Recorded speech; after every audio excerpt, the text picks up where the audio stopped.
बिस्मिल्लाहिर्रहमानिर्रहीम, अस्सलाम वालेकुम, welcome to the Weiner Salim show. आज बहुत अरसे के बाद दिल कर रहा है कि खुलकर आपसे बोलूं। यूँ लग रहा है जैसे घुटन वाले माहौल के बाद ना आज खुलकर सांस लेने को दिल कर रहा है, क्योंकि आज खबरें ही ऐसी हैं, इतनी मज़ेदार, इतनी दिलचस्प कि I am literally dying to tell you कि एक्चुअली क्या हुआ आज पूरे दिन में। ख़ास तौर पे जो अदालती मामलात हैं वो किस तरफ जा रहे हैं।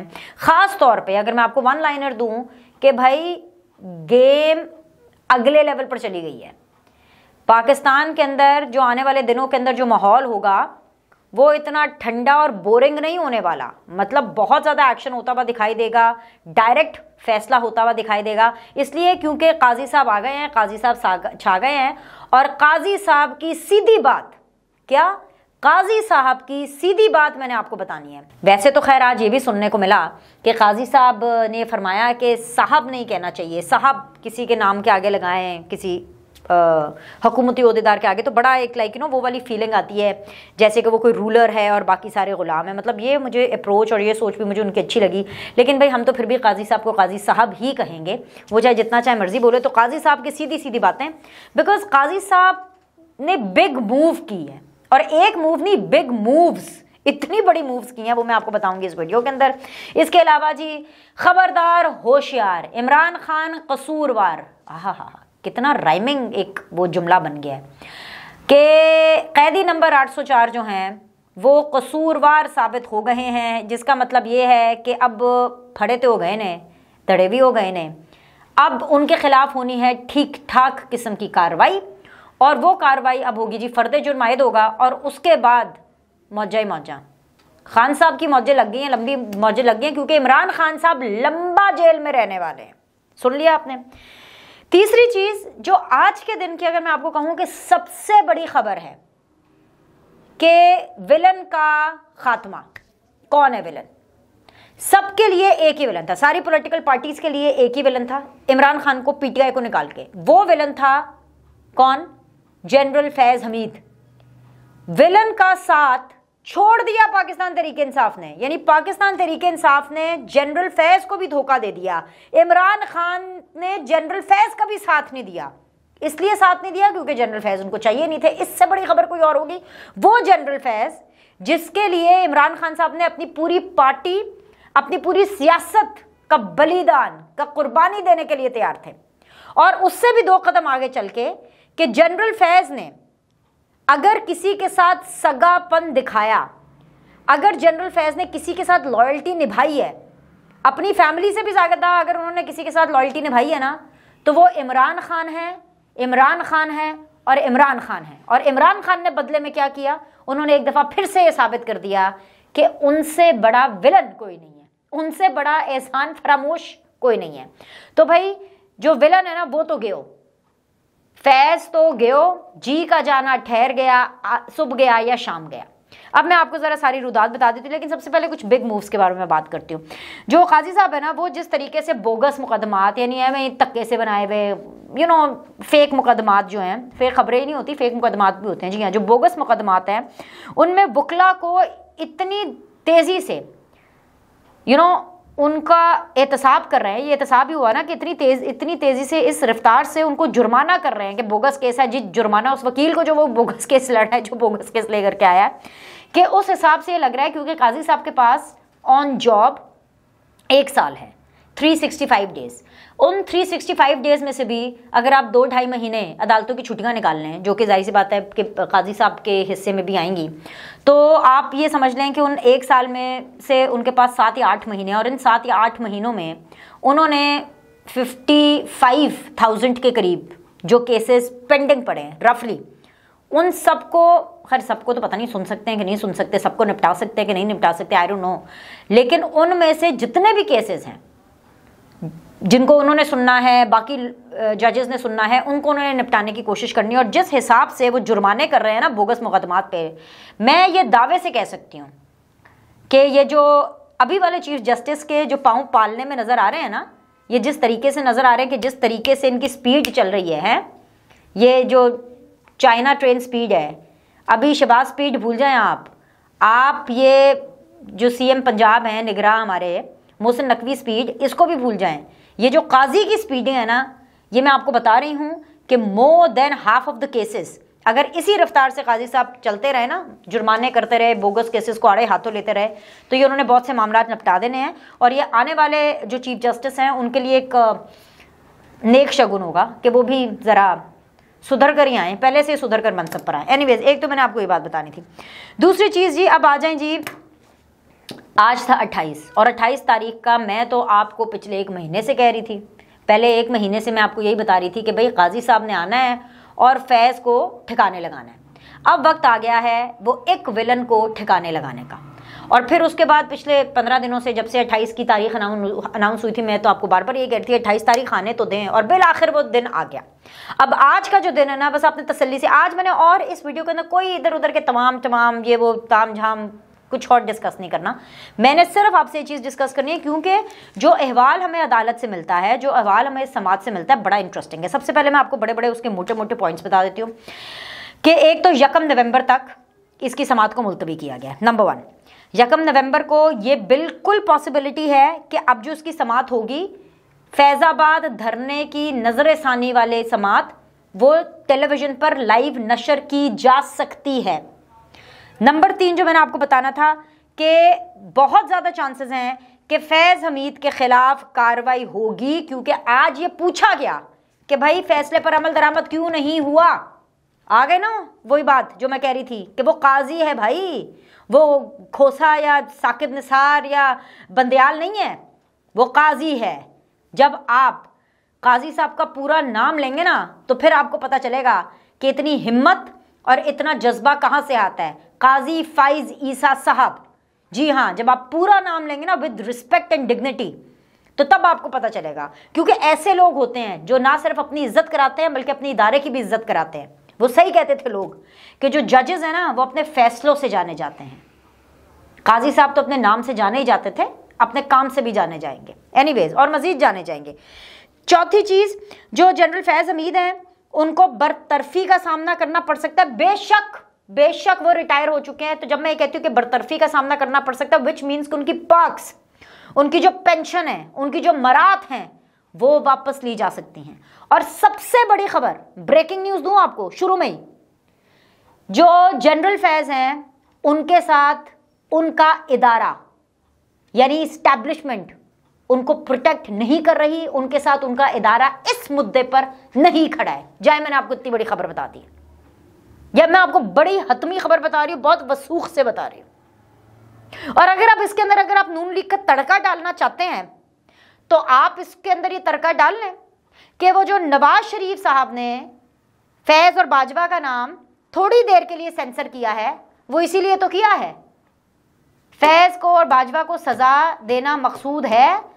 पर मैं बार बार आपको कहती चली आ रही हूं कि वो जरूरी नहीं है कि वो नवाज शरीफ के मामले पर हो। और इतने ब्लंडर्स किए हैं भाईजान, और इतने जो है वो गलत काम किए हैं कि उसमें ना सिर्फ पकड़े जाएंगे, धरे जाएंगे और रगड़ा लगेगा, ठीक ठाक रगड़ा लगेगा। ये तो जनरल फैज ने भी आज तक कभी नहीं सोचा होगा। वो अभी कहीं पर भी, जहां पर भी छुप कर बैठे हैं ना जनरल फैज साहब, उन्होंने भी कभी नहीं सोचा होगा कि हैं ये कल का लौंडा इमरान खान, जिसको मैंने सियासी तौर पर पाल पोस किया। जनरल फैज जो है, उन्होंने इमरान खान को पीरनी तक तो जनरल फैज ने दी थी। आपको याद है? नहीं याद है तो मैं आपको याद करा देती हूं। बुशरा बीबी के पीर कौन थे? जनरल फैज की टीम का ही एक बंदा, जिसको जनरल फैज ने यह मिशन असाइन किया था कि बुशरा बीबी और फरा गोगी की कॉल्स आपने सुननी है, छुप छुप कर सुननी है, उसके बाद किसी और नाम से उनको फोन करके उनका पीर बन जाना है। तो वो जो रहमत साहब की जो रहमतें थी ना, रहमत साहब ही थे कोई, मतलब छोड़ दें आप उस कहानी में क्या जाना, लेकिन मैं आपको मुद्दा बता रही हूँ। जो रहमत साहब की जो रहमतें थी वो इमरान खान के ऊपर पीर बनने के चक्कर में आई। जनरल फैज बुशरा बीबी के पीर, जनरल फैज इमरान खान के बॉस, जनरल फैज जो है वो पूरे पाकिस्तान तहरीक इंसाफ के अब्बू जी थे।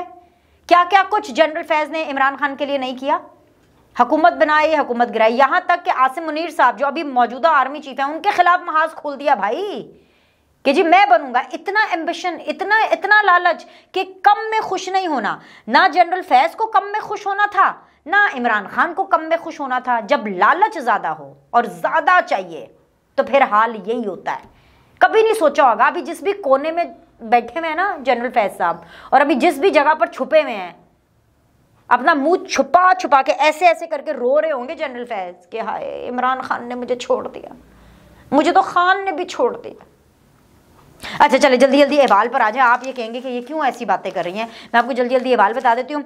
सुप्रीम कोर्ट में फैजाबाद धरना नजरसानी केस का नंबर पुकारा गया तो सबसे पहले अटॉर्नी जनरल मंसूर उस्मान ऐवान साहब अदालती रोस्ट्रम पर आए। अगर मैं आपको अदालत का अहवाल बताऊं तो सेंटर के अंदर बैठे हुए थे जी काजी फाइज ईसा साहब।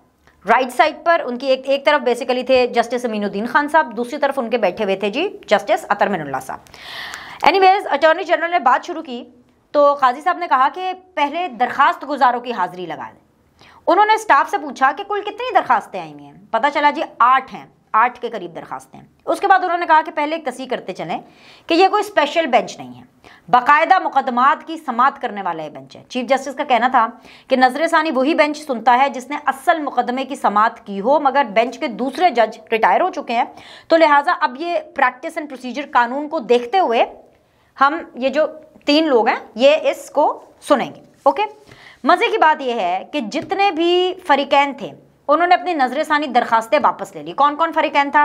वफाकी हुकूमत ने रिक्वेस्ट की, IB ने रिक्वेस्ट की, पेमरा ने रिक्वेस्ट की, इलेक्शन कमीशन ने रिक्वेस्ट की,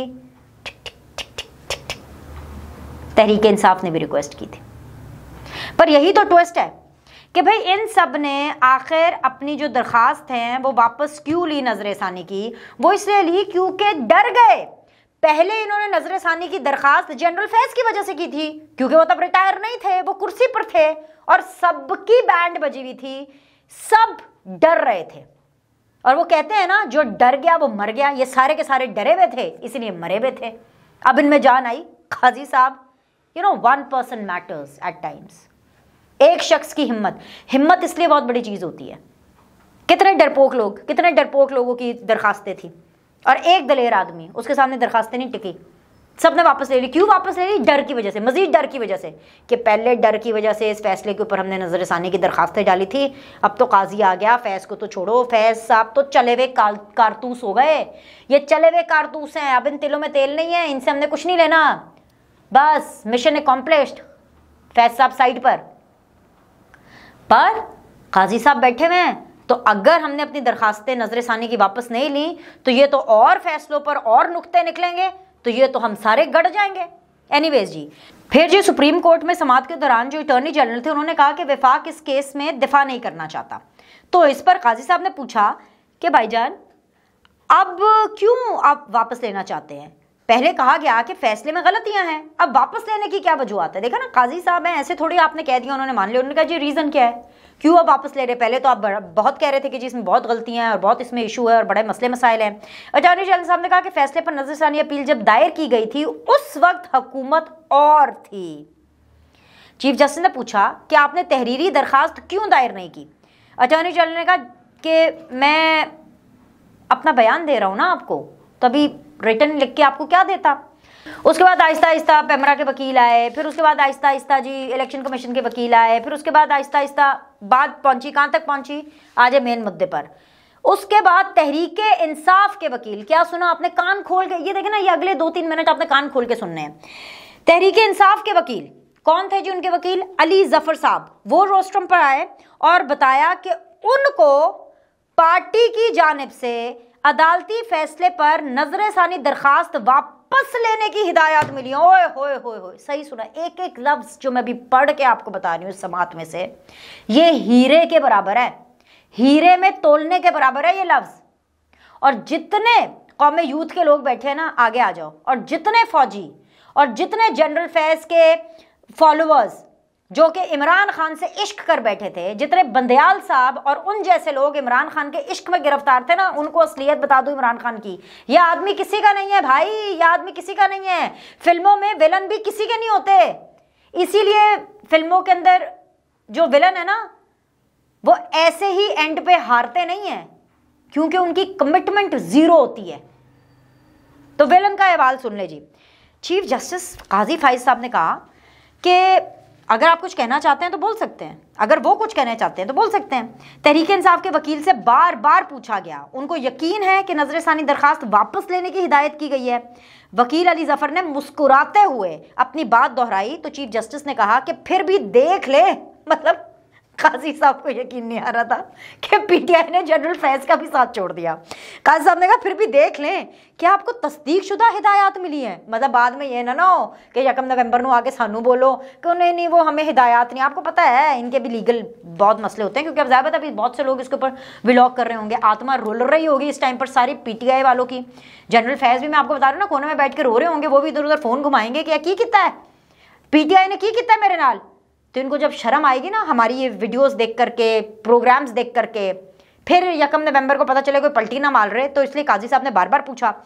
फिर काजी साहब ने तहरीक इंसाफ के वकील से कहा कि आपकी साख है, इसमें हमें कोई शक नहीं, मगर फिर भी तीसरी बार आपसे पूछ रहे हैं कि वाकई आप वापस लेना चाहते हैं। उन्होंने वकील अली जफर से मजाक में कहा कि 3 बार पूछना शरीयत के भी मुताबिक है।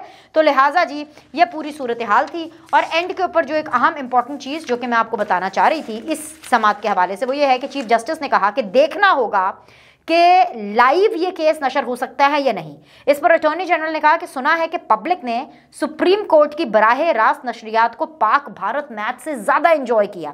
चीफ जस्टिस ने जवाब दिया कि इंसाफ तो होता हुआ दिखना चाहिए, विच मीन्स कि कुछ बैद नहीं है कि 1 नवंबर को आप इसका लाइव टेलीकास्ट देखें। और मुल्क में जत्थे की ताकत की नफी नहीं हुई, जो हो जाए कहा जाता है मिट्टी पाओ। ये काजी साहब की बिग मूव थी कि भाईजान जत्थे की नफी तो नहीं हुई, जो मेरा फैसला था वो किधर गया, क्यों नहीं उसके ऊपर अमल हुआ। एक तो ये चीज़ है कि इसका मतलब है कि जी फैज साहब तो है, मैंने आपको शुरू में बता दिया था कि उनके साथ क्या क्या कुछ हो सकता है इस केस के नतीजे में। बाकी 1 नवंबर को इस हवाले से मजीद मज़े की और बातें करेंगे। लेकिन एक और चीज़, जब आप किसी के नहीं होते ना, जब आप जुर्म करते हैं, जब आप अवाम के मुजरिम होते हैं, जब आप रियासत के साथ धोखा करते हैं, तो फिर रियासत, क्योंकि वो धरती माँ है, वो भी आपकी नहीं होती। फिर इंसदाद दहशतगर्दी अदालत में सानेहा 9 मई से मुतालिक चालान जमा हो चुके हैं। जी हाँ, 9 मई वाक़यात से मुतालिक जिना हाउस हमला समेत 11 मुकदमात के चालान लाहौर की इंसदादी दहशतगर्दी की अदालत में जमा हुए हैं। प्रोसिक्यूशन की जानिब से 11 मुकदमात का जो चालान है ये कोई 3-4 हज़ार सफ़ों के ऊपर है। और उसमें पाकिस्तान तहरीक इंसाफ के जो चेयरमैन हैं इमरान खान, उमर सरफराज चीमा, मियाँ महमूदुर रशीद को कसूरवार करार दिया गया है। चालान जमा हो गए। आगे डॉक्टर यास्मीन राशिद, खतीजा शाह, सनम जावेद, सबके चालान जमा हो गए। जिसका क्या मतलब है? इसका मतलब सबसे पहले तो यह है कि जी ज़्यादा दहशतगर्दी की जो खसूसी अदालत उसमें जिना हाउस हमला केस गिनते जाएं, अस्करी टावर हमला, शादमान थाना जलाने के मुकदमे का चालान जमा करवाया गया। इसके अलावा शेरपाव ब्रिज को जलाओ घिराव करने के मुकदमे का चालान भी जमा कराया गया है। और जस्टिस मज़ाहिर नकवी के स्क्वाड की गाड़ी को जलाने के मुकदमे का चालान भी अदालत में जमा कराया गया। चालान जमा होने का ये मतलब है कि फर्द जुर्म आयद होने वाली है। और फर्द जुर्म आयद होने का मतलब ये है कि हथकड़ियां पहनकर लंबा जेल में जाना और फिर बाकी जिंदगी जेल में मुफ्त की रोटियां तोड़ने में गुजरेंगे। आ गई आपको बात समझ? इससे ज्यादा आप मुझे बताएं। ऐसे वाला दिन है ना आज ऐसे महसूस हुआ ना कि हम लावारिस नहीं हैं। हमारा सुप्रीम कोर्ट, पाकिस्तान के जो लोग हैं जो कि जत्थे भर करके उनके ऊपर आकर रूल करना चाहते हैं, उनके खिलाफ आज बात कर रहा है। 9 मई को जिन लोगों ने रियासत के ऊपर हमला किया उनके खिलाफ भी ठीक ठाक ठुकाई होगी, ठीक ठाक उनकी कार्रवाई होगी, ठीक तरह से डंडा चलेगा। लग रहा है ना कि कुछ हो रहा है, वरना यूं लग रहा था कि हर चीज कॉम्प्रोमाइज्ड है। सो आज खुलकर सांस लें, अच्छे से सांस लें। Have a good night. और उसके बाद इंशाल्लाह ताला आपसे कल सुबह यानी अगली वीडियो में मिलते हैं।